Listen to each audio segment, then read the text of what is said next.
get another chance with all the cowpokes pouring in this time of night. The Red Garter's down the street, Matt told the dealer. They can go there. That one's filled up already. What are you two waiting for, if I might ask? The dealer started dealing the cards to the other two gentlemen. You're sitting in my chair. Your chair? Your name's on it?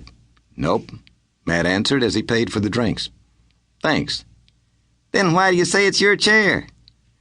I never sit in any other. Never seen you in town before. I come in once or twice a month, Matt answered, swigging down his drink. You're new in town. Been here a few weeks, the dealer replied, filling out the hands of his two players. You won't play unless you sit in my chair, right? Matt turned and stood with his back to the dealer, but watched his actions through the long mirror that hung behind the bar. Steve sipped his drink as he walked around the table watching the men play. You're superstitious, I bet, the dealer suggested, watching his two counterparts throwing down cards for a draw. All right, mister, the dealer continued. After this hand, I'll take the other chair. The dealer gathered his winnings from the two gentlemen players and moved to the other side of the table, taking his money and his cards with him. I've never heard anyone being so superstitious in my life, a player said as he watched Matt walk over to the table. Steve sat in the chair next to him. He's superstitious. I have, a tenor voice came from the far end of the bar. I met a man up in Abilene that did, a marshal. Always sat with his back to the wall. Nothing superstitious about it. Just didn't want anyone to take advantage of him behind his back. That's it? The dealer asked, tossing a double eagle into the pot for the ante. Without a reply, Matt sat down, threw in his ante, and then took a cigar from his leather vest. You don't say much, the dealer said as he began dealing out the cards. What about your friend? Let's play, Matt said, lighting his cigar. Sure, mister, the dealer replied, finishing up the deal. Mind telling us your names? Steve Andrews, Steve answered, peeking at his cards.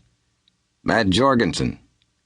Matt the man at the far end of the bar said, almost spilling his drink. He was short, rather stout, sported a thin mustache and a goatee, and wore a black derby that suggested he wasn't a cowboy. The Brazos kid? He asked, looking at Matt.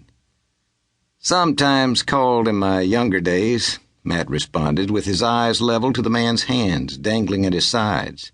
He could see he didn't wear any guns. Brazos to most now. I hear you're one of the fastest guns alive. I'm a mite slower, Steve mused and tilted his hat forward. My name's Kelly Williams, reporter for the Waco Gazette, the man said as he started to walk over to Matt's table. Who's faster? The dealer asked. The marshal this man met in Abilene, Matt answered, letting out a ring of cigar smoke while he examined his cards. Not anymore, Kelly said. Matt took out his cigar, tilted back his hat, and looked straight into the little man's eyes.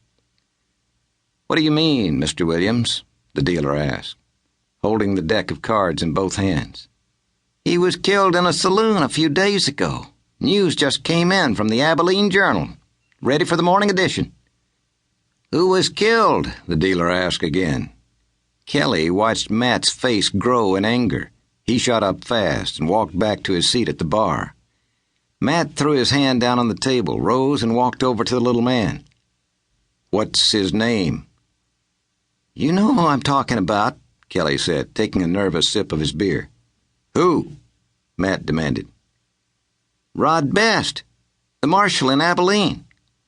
The hell he did, Matt yelled at the little man, turning him around and picking him up by his lapels, almost hiding Kelly's face inside his coat. Here, Kelly said. I've got my notes right here. Matt turned loose of Kelly's coat and allowed him to reach into his pocket. His hand came out with a notepad, which he quickly handed to Matt. The notes were scribbled in Kelly's own shorthand, so he had to read them for Matt. Putting on his spectacles, he took the pad back and read aloud. 1 February 71, about 10 o'clock p.m.